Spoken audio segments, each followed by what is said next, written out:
Introduce হই এবং ওই দিন থেকেই আমি অনেকেই হয়তো মনে করে যে আমার হয়তো একটা ছাত্রলীগের একটা দুইটা পোস্টের কারণে যে ছাত্রলীগের একটা ব্যাকগ্রাউন্ড আছে, বাট আমি হলে বিজয় একাত্তর হলে ছিলাম, কিন্তু ছাত্রলীগের সাথে তখন বিরোধিতা করে আমি হলে ছিলাম।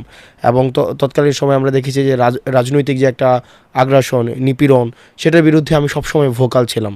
হলে দেখতাম শিক্ষার্থীদেরকে জোর করে বিভিন্ন পলিটিক্যাল প্রোগ্রাম নিয়ে যাওয়ার যে ব্যাপারটা ছাত্রলীগ করে আসতো, সিট দেওয়ার নাম করে ছাত্রদের সাধারণ শিক্ষার্থীদেরকে যেভাবে রাজনৈতিকভাবে একটা নিপীড়ন চালাতো এবং মত প্রকাশের স্বাধীনতাকে রুদ্ধ করা হতো। এবং দেখতাম যে ফেসবুকটাকেও নিয়ন্ত্রণ করতো ক্যাম্পাসের মধ্যে ছাত্রলীগ। এবং দেখা যেত কি ক্যাম্পাসের যত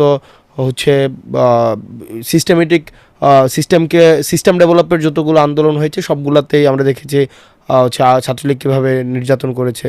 তো ওই জায়গা থেকে জানুয়ারি 2 তারিখ থেকে মূলত যে ছাত্রলীগের সাথে আমরা একটা ওপেন বিষয়টা কি এরকম যে আসলে ছাত্রলীগই ক্যাম্পাসে সবাইকে পলিটিক্যাল করে তোলে?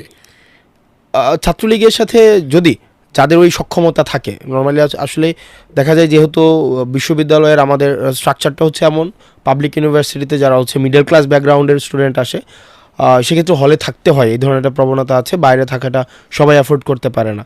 তো সেই জায়গা থেকে যারা এই আর্থিক দীনতার ঊর্ধ্বে উঠতে পারে এবং হলে থাকাটাকে একদম প্রাধান্য না হয়, তখন ছাত্রলীগের সাথে একটা কনফ্রন্টেশনে যাওয়াটাকে অ্যাফোর্ড করতে পারে। তো জানুয়ারি থেকে দেখা যায় ছাত্রলীগের তৎকালীন সময় যিনি সভাপতি ছিলেন আমার হলের, আমি ফার্স্ট ইয়ার উনিও মাস্টার্সের ছিলেন, তো সভাপতির সাথেই আমার সরাসরি আমি আমার প্লেস ছিল ইউনিভার্সিটিতে, তো ভর্তি পরীক্ষাতে।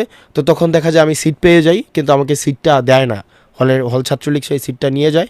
কিন্তু আমার কথা আমি সিট নিবই, এটা যেহেতু বিশ্ববিদ্যালয় প্রশাসন আমাকে মেধার ভিত্তিতে সিট দিয়েছে, এই সিট ছাত্রলীগ কোনোভাবেই নিতে পারে না। তখন আমি হল প্রভোস্টের সাথে, তৎকালীন সময় আমার যিনি হল প্রভোস্ট ছিলেন, দেখা যেত যে ফার্স্ট ইয়ার একটা ছেলে কখনোই এভাবে বড় ভাইরা যেটা বলতো সেটা শুনতো, কিন্তু আমি তখনই এই ছাত্রলীগের ওই সভাপতির এগেনস্টে গিয়ে হল প্রভোস্টের রুমের সামনেই বসে যাই যে আমাকে সিট না দিলে আমি এখান থেকে উঠবো না। তো তখন দেখা যায় ছাত্রলীগের সভাপতি আমাকে 11 তলার উপরে নিয়ে ঘাড়ে ধরে বলে যে তুই যদি আর হল প্রভোস্টের রুমে যাস তাহলে একদম ওখান থেকে ফালায় মেরে ফেলবো। তো দেখা গেছে কি ওই 11 তলা থেকে নিচে নেমে এসে আমি আবার প্রভোস্টের কাছে যাই, যে উনি আমাকে বলছে যে আপনি যদি আমার নিরাপত্তা না দিতে পারেন তাহলে আমি প্রেস কনফারেন্স করব। পরে স্যার ওই সিটটা দিতে পারে নাই, কিন্তু আমাকে আবার সিট চেঞ্জ করে অন্য একটা সিটে দেয়।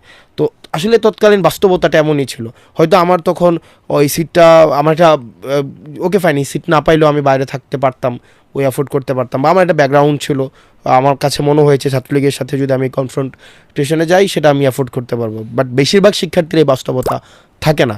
তো দীর্ঘ সময় ক্যাম্পাস যেই গ্যাস্ট্রম